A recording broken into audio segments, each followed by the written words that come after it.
영광스러운 부활의 아침이 밝았습니다. 사흘 전 우리 주님은 정말 비참한 모습으로 숨을 거두셨습니다. 데텔 레스타이 엘리 엘리 라마 사박단이 외치던 그분은 영혼이 떠나가 버리셨습니다. 하지만 사형을 집행하던 원수들은 끝까지 긴장의 끈을 놓지 않았습니다. 저들은 이미 운명하신 예수님 가까이 다가가 창으로 예수님의 옆구리를 찔렀습니다. 확인 사살을 한 셈입니다. 바로 그때의 성경은 증언합니다. 물과 피가 나오더라고요. 이것은 의학적으로 예수님께서 완전히 운명하셨다라는 것을 증명하는 움직일 수 없는 증거입니다. 그렇게 예수님은 끝났습니다. 시신은 십자가에서 내려졌고 그 시신은 아무도 묻히지 아니했던 새 무덤에 묻혀졌습니다. 하지만 로마 군병들은 끝까지 안심을 하지 못했습니다. 그래서 로마 황제의 권위로 무덤의 돌을 임봉했고 로마 군인들이 힘대로 그 무덤을 지키고 있었습니다. 하지만 사랑하는 여러분, 예수님이 누구십니까? 그분은 생명의 원천이십니다. 생명 그 자체이십니다. 누가 그 생명의 원천이신 예수님을 무덤 속에 계속 가두어 둘 수 있단 말입니까? 저 새벽 미명에 동쪽에서 어둠을 뚫고 태양이 떠오르는데 그 태오르는 태양을 누가 감히 짓누를 수 있단 말입니까? 그래서 우리와 함께 신앙생활을 하는 믿음의 시인 고 창표시는 부활절 아침에 저 동력을 보라라는 시를 우리 가슴에 안겨준 바 있습니다. 저 동력을 보라. 동력의 어둠을 밝히는 희망의 태양이 솟아오른다. 저 동력 많이 눈여겨보라. 잠든 생명 깨워 숨쉬게 하는 사랑의 태양이 붉게 퍼진다. 저 동력 유심히 느껴보라. 새물이 날개짓하며 지저귀게 하는 평화의 태양이 환히 뻗친다. 그는 부활하신 주님을 동력에서 떠오르는 태양으로 비유하며 노래하는 것입니다. 그렇습니다. 어둠은 빛을 결코 이길 수가 없습니다. 그래서 우리는 이 부활절 아침 이렇게 노래하는 것입니다. 사셨네 사셨네. 다 같이 예수 다시 사셨네. 기독교는 이 부활에서 출발하는 부활의 종교입니다. 우리는 예수의 부활을 믿습니다. 이 부활신앙은 전 세계 2만 5천여 개의 종교 가운데서 우리 기독교가 유일합니다. 죽으나 다시 산다. 우리는 이 사실을 믿는 것입니다. 이 믿음은 영생하고자 하는 그런 단순한 소원이나 영원히 죽지 아니하려고 발부둥치는 열망이 결코 아닙니다. 더 나아가 이 죽음은 누군가가 돌을 닦으면 해탈의 경지에 이를 수 있다라는 정도의 그런 부활이 결코 아닙니다. 우리가 믿는 부활신앙이란 이런 것입니다. 첫째, 이 부활신앙은 주님이 영원한 원수 사망 권세를 이기셨음을 우리가 믿는 것입니다. 그렇습니다. 아담 이후로 모든 인간은 사망에 짓눌렸습니다. 사망의 권세를 이긴 자가 없었습니다. 그런데 창세기 3장 15절 하나님께서 약속하신 그대로 여자의 후손이 이 뱀의 머리를 길바받듯이 주님께서 이 땅에 오셔서 사망의 머리를 짓밟으시고 승리하신 것입니다. 그래서 이 사실을 믿는 우리는 이제 사망을 향하여 벌벌 떨지 않습니다. 오히려 사망을 향하여 이렇게 도전합니다. 사망아, 너의 승리가 어디 있느냐? 사망아, 내가 쏘는 것이 어디 있느냐? 우리 주 예수 그리스도로 말미암아 우리에게 이김을 주시는 하나님께 감사하노라. 우리는 이렇게 승리의 계가를 외치는 자가 된 것입니다. 둘째로 이 예수 부활의 신앙은 예수님의 부활이 나의 부활임을 믿는 것입니다. 우리가 예수 그리스도를 구주로 영접하는 그 순간 주님과 나는 하나가 되었습니다. 그러므로 주님에게 일어난 것은 전부 나에게 일어나는 것입니다. 그분은 포도나무요 우리는 가지가 되었습니다. 그분에게 접붙임 바 된 것입니다. 그러므로 그분의 죽음이 곧 나의 죽음이요, 할렐루야, 그분의 생명이 나의 생명이요, 그분의 승리가 나의 승리가 되는 줄 믿습니다. 그런데 그분이, 사랑하는 여러분, 죽은 자 가운데서 다시 살아나사 잠자는 자들의 첫 열매가 되셨습니다. 그러므로 나 또한 부활할 것입니다. 다시 사망이 없고 아픈 것이나 곡하는 것이 없는 영원한 세계에서 우리 모두가 안식하게 되어질 줄 믿습니다. 영원한 복락을 누리게 될 줄 믿습니다. 우리는 그 하늘나라를 소망으로 살아가는 믿음의 경주자들입니다. 할렐루야! 이 사실 때문에 우리는 기뻐하고, 우리는 감사하고, 우리는 소망의 눈을 하늘에 두고 달려가고 있는 것입니다. 그런데 사랑하는 여러분, 여기가 끝이란 말입니까? 이것이 우리가 믿는 부활 신앙의 전부란 말입니까? 예수님이 사망의 권세를 이기셨다. 내가 장차 죽으나, 언제 죽을지 모르지만 죽으나 다시 부활할 것이다. 이게 우리가 믿는 부활 신앙의 전부란 말입니까? 성경에서 죽음이라는 것을 도대체 어떻게 정의를 내리고 있는가, 이 부분에 주목하지 않을 수가 없었습니다.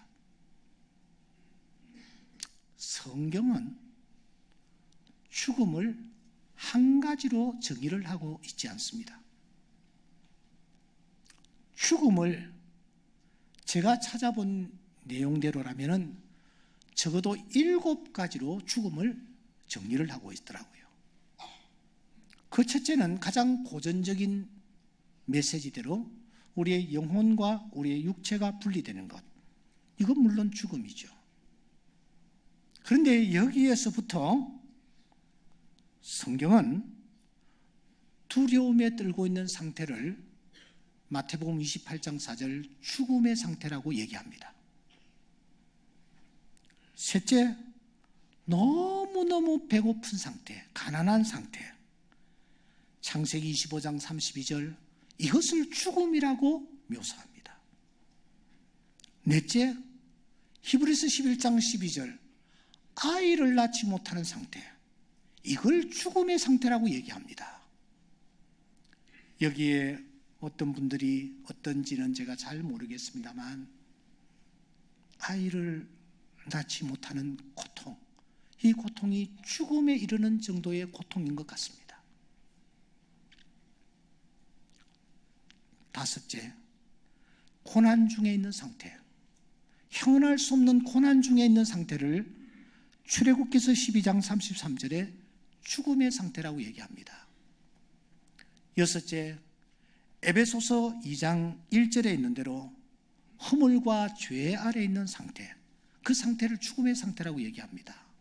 마지막 7째로 구원받지 못한 상태, 그 구원받지 못한 상태를 마태복음 8장 22절에 보시면 죽음의 상태라 그렇게 표현을 합니다.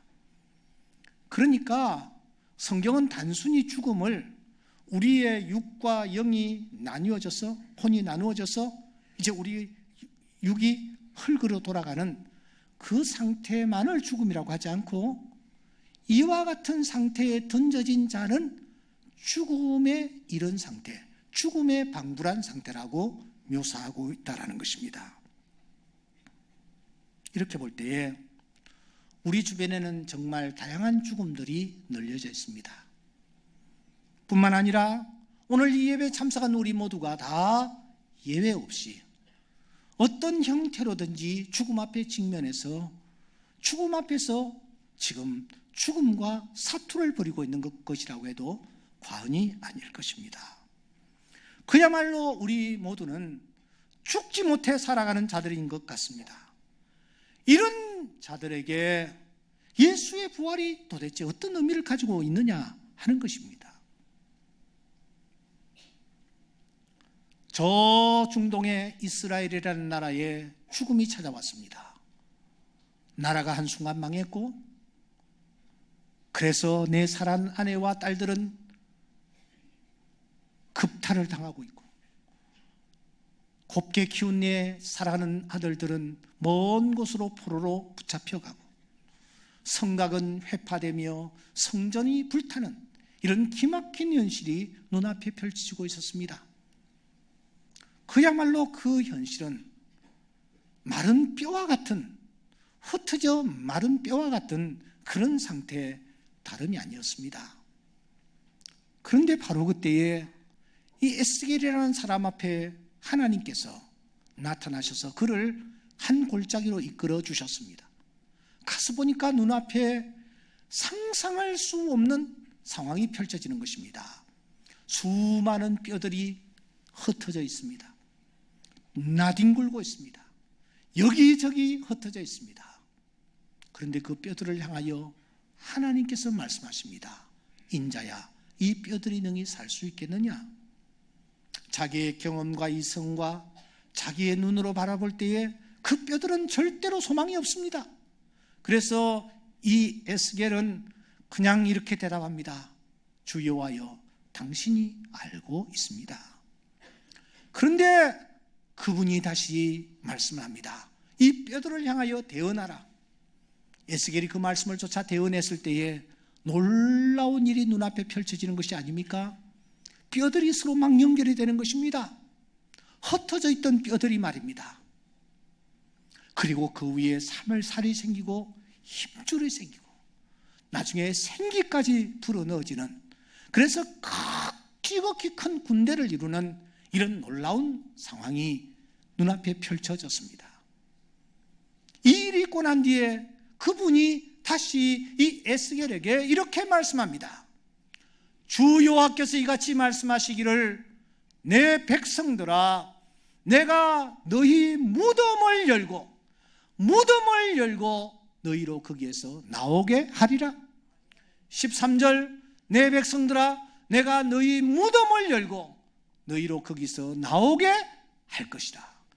내가 여호와인 줄 너희가 알게 되리라고 말씀을 하십니다. 이 에스겔과 동시대에 살았던 인물이 오늘 이 호세아서를 기록한 호세아입니다. 그래서 에스겔서와 호세아서는 아주 비슷한 부분이 많습니다. 호세아는 오늘 본문에서 이렇게 얘기를 합니다. 여호와께서 이틀 후에 우리를 살리시며 셋째 날에 우리를 일으키시리니 우리가 그 앞에서 살리라. 이 에스겔에게는 무덤에서 너희들을 무덤을 열고 나오게 하리라. 호세아를 통해서는 사흘 만에 너희들을 살려줄 것이다. 이 말씀을 놓고 학자들은 도대체 이 말씀의 의미가 무엇인가를 놓고 곰곰이 연구하고 묵상하지 않을 수가 없었습니다. 몇 가지 견해가 있습니다만 그 중에 하나는 이런 견해입니다. 이 에스겔서 37장의 말씀과 호세아서 6장의 이 말씀은 장차 오실 메시아, 그분에게서 일어날 일을 예언적으로 설명하는 말씀이다. 왜냐하면 무덤을 열고 나올 분은 주님밖에 없기 때문이요. 사흘 만에 다시 살아나신 분은 주님밖에 없기 때문이다. 그러므로 오실 메시아 예수 그리스도를 우리에게 예언하는 귀한 말씀이다. 그렇게들 학자들이 정리를 합니다. 그런데 우리가 이 학자들의 주장에 끝까지 동의할 수 없는 부분이 하나 있습니다. 그것은 이것입니다. 내 백성들아, 너희를 무덤에서 나오게 하리라. 우리를 셋째 날에 살리시리라. 여기 너희는 도대체 누구란 말입니까? 우리는 도대체 누구란 말입니까? 만일 예수 그리스도를 예언하는 말씀이라면 단수를 써야 하는데 너희 혹은 우리 복수를 쓰고 있습니다. 그러므로 이 에스겔서 37장의 말씀과 호세아서 6장의 이 말씀은 오실 메시아가 다시 부활하실 것이다, 무덤을 뚫고 다시 살아나실 것이다 라는 예언의 말씀이라기보다는 이스라엘 백성들, 자기 백성들을 향한 예언의 말씀이라고 보는 것이 훨씬 더 정확할 것입니다. 이 사실은 우리가 에스겔서 37장 11절에서 더 정확하게 정리할 수 있습니다. 하나님께서 말씀하십니다. 인자야, 네가 이 뼈들을 보느냐? 이 뼈들은 이스라엘 온 족속이라고 말씀하십니다. 그러니까 그 뼈들을 무덤에서 나오게 하겠다라는 것입니다. 그러므로 이스라엘 족속을 가리킨다고 보는 것이 틀림이 없습니다. 우리는 여기에서 대단히 중요한 진리를 캐낼 수 있습니다. 부활신앙은 예수님이 사망의 권세를 깨치신 사건이요, 부활 사건은 우리가 죽어도 다시 부활할 것이라는 것을 믿는 이런 신앙일 뿐만 아니라 한 걸음 더 나아가 지금 여기, 지금 나에게, 지금 호흡하고 있는 나에게, 내가 처한 이 상황에서 부활의 주님이 역사하셔서 무덤과 같은 상황에서 나를 건져주시고, 할렐루야, 쓰러진 나를 일으켜 주신다라는 메시지인 줄 믿습니다. 주님이 부활하셨다라는 것은 바로 이것입니다. 먼 훗날, 그때가 언제일지 모르지만 그때 우리를 사망의 깊은 골짜기에서 우리를 분명히 일으켜 세워 주실 것입니다. 그래서 예수의 부활이 오늘 나의 부활이 될 줄 믿습니다. 그러나 사랑하는 여러분, 오늘 여기 현재 여기에 마치 무덤과 같은 상황 속에서 죽지 못해 살아가고 있는 우리에게 부활의 주님이 찾아오시면 우리는 이 자리에서 이 환경을 훌훌 털고 일어나는 기적과 은혜를 맛보게 된다라는 것입니다. 우리는 이 사실을 부활 사건 이후에 일어났던 일련의 과정들을 살피면서 확인할 수가 있습니다. 예수님께서 부활하셨습니다. 부활하신 후에 그 예수님이 제일 먼저 찾아가신 곳이 제자들이 두려워서 벌벌 떨고 있는 방 안이었습니다. 그리고 첫째, 주님은 저들에게 제일 먼저 평안을 주셨습니다. 너희들에게 평안이 있을지어다. 다시 말씀하십니다. 너희에게 평강이 있을지어다. 주님은 제일 먼저 저들에게 평강을 주셨습니다. 그리고 그 평강을 이렇게 말씀하십니다. 내가 너희에게 주는 것은 세상이 주는 것 같지 아니하니라. 주님이 주시는 평강은 세상이 주는 것과 다른 평강입니다. 주님이 주시는 평강은 그러면 어떤 평강이란 말입니까? 에스겔서 34장 25절에 보시면 그들이 빈들의 평안이 거하며 숲풀 가운데서 잘지라고 했습니다. 여러분, 빈들은 평안할 수가 없습니다. 숲풀 가운데서 잠을 이룰 수가 없습니다. 그런데 내가 던져진 환경이 비록 빈들과 같고 숲풀과 같은 환경에서 내가 던져져 있다 할지라도 주님 주시는 평강을 우리가 누리게 되어지면 그 속에서 참된 평강을 맛보며, 할렐루야, 빈들 가운데서도 숲풀 가운데서도 깊은 잠을 자는 이 놀라운 평강을 맛볼 수 있다라는 것입니다. 부활 주님을 만나면 이런 역사가 나타나는 것입니다. 오늘 이 예배에 참석한 사랑하는 성도 여러분, 여러분들이 던져진 환경이 빈들과 같고 숲풀과 같을지라도 부활 주님을 만나면 이 부활 주님으로부터 이 평강을 받아 누릴 수가 있습니다. 이 은혜가 넘칠 수 있기를 주의 이름으로 축원합니다. 여기서 끝나지 않습니다. 부활 주님을 만나면 그 부활 주님은 우리에게 풍족을 허락하십니다. 풍족을 허락하십니다. 예수님의 제자들이 저 북쪽 갈릴리 바다로 갔습니다. 그리고 자신들의 경험과 실력을 다 동원하여서 그물질을 하기 시작했습니다. 그런데 밤새도록 그물질을 했으나 물고기를 잡을 수가 없었습니다. 실망을 하고 있을 바로 그때에 주님께서 나타나셨습니다. 부활 주님이 나타나셨습니다. 그물을 배 오른편에 던지라 했을 때 어떤 일이 일어났습니까? 물고기가 많아 그물을 들 수 없는 풍족함이 그 현장에 나타났습니다. 베드로는 너무너무 신기해서 물고기를 세보았습니다. 큰 물고기만 153마리까지 되었습니다. 그렇게 많았지만 여러분, 그물이 찢어지지 아니하는 이런 기적이 그 현장에 나타났습니다. 부활 주님을 만나십시오. 풍족함을 맛보게 될 것입니다. 하나님께서 이 은혜를 우리에게 부활 주님을 만나는 자들을 위하여 예비해 놓고 계시는 줄 믿습니다. 마지막으로 부활 주님을 만나면 그분으로부터 인도함을 받습니다. 제자들이 저 북쪽으로 갔습니다. 나는 물고기 잡으러 가노라. 베드로가 나갔을 때에 다른 제자들도 다 따라갔습니다. 이게 이제 우리가 가야 할 길이다라고 생각하고 그 길을 가고 있는 겁니다. 그런데 그 현장에 주님이 나타나셨습니다. 그리고 저들에게 말씀하십니다. 내 어린 양을 먹이라. 내 어린 양을 치라. 내 양을 먹이라. 이게 무슨 말씀입니까? 너가 해야 할 일은 물고기 잡는 일이 아니다. 너가 가야 할 길은 이 길이 아니고 이 길이다. 주님께서 가르쳐 주셨습니다. 이 말씀을 쫓아 베드로가 이 길에 들어섰을 때에 한갓 물고기 잡는 어부에 불과했던 저 중동의 한 촌뜨기가 오고 오는 세대의 많은 사람들에게 추앙을 받는 위대한 사도 베드로가 된 것입니다. 주님의 인도하심은 부활 예수를 만나는 자에게 나타난 줄 믿습니다.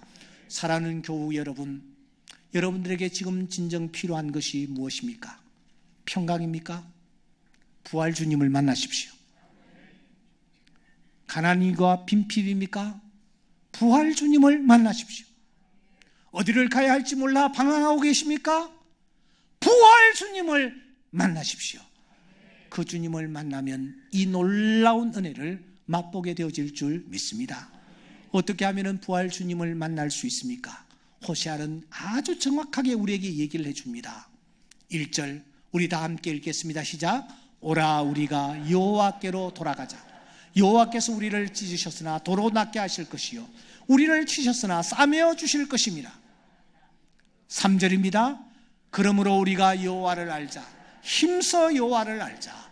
그의 나타나심은 새벽빛같이 어김없나니 비와 같이 땅을 적시는 늦은 비와 같이 우리에게 임하시리라. 호세아는 2절을 중앙에 놓고 1절과 3절에서 먼저 소극적으로 여호와께로 돌이키라고 말합니다. 이것은 우리의 허물과 죄를 주님 앞에 토설하라는 뜻입니다. 진정으로 죄를 토설하는 자에게 부활 주님이 나타나는 줄 믿습니다. 더 나아가 적극적으로 여호와를 알자. 안다라는 말은 사랑한다라는 뜻입니다. 부부간의 더 깊은 사랑의 관계, 그 사랑의 관계를 쓰는 단어가 여기에 쓰여지고 있습니다. 주님을 사랑하는 것입니다. 주님을 뜨겁게 사랑하는 것입니다. 그때에 부활 주님께서 막달라 마리아를 만났듯이 오늘 우리를 만나 주실 줄 믿습니다. 이 주님을 만나면 사랑하는 성도 여러분, 먼저 우리가 평강을 맛봅니다. 그리고 우리가 그분을 통해서 풍족함을 맛봅니다. 인도함을 받습니다. 그래서 예레미야 선지자는 이렇게 말합니다. 여러분들이 전심으로 나를 찾고 찾으면 나를 만나리라. 우리가 전심으로 찾는 것이 무엇이냐? 소극적으로 나의 허물과 죄를 회개하는 것이요, 적극적으로 그분을 사랑하는 것입니다. 이 두 가지 일들을 경행할 때에 부활하신 주님, 지금도 살아계신 주님께서 나에게 찾아오셔서 나에게 필요한 평안과 풍족함과 인도함을 허락하여 주실 줄 믿습니다.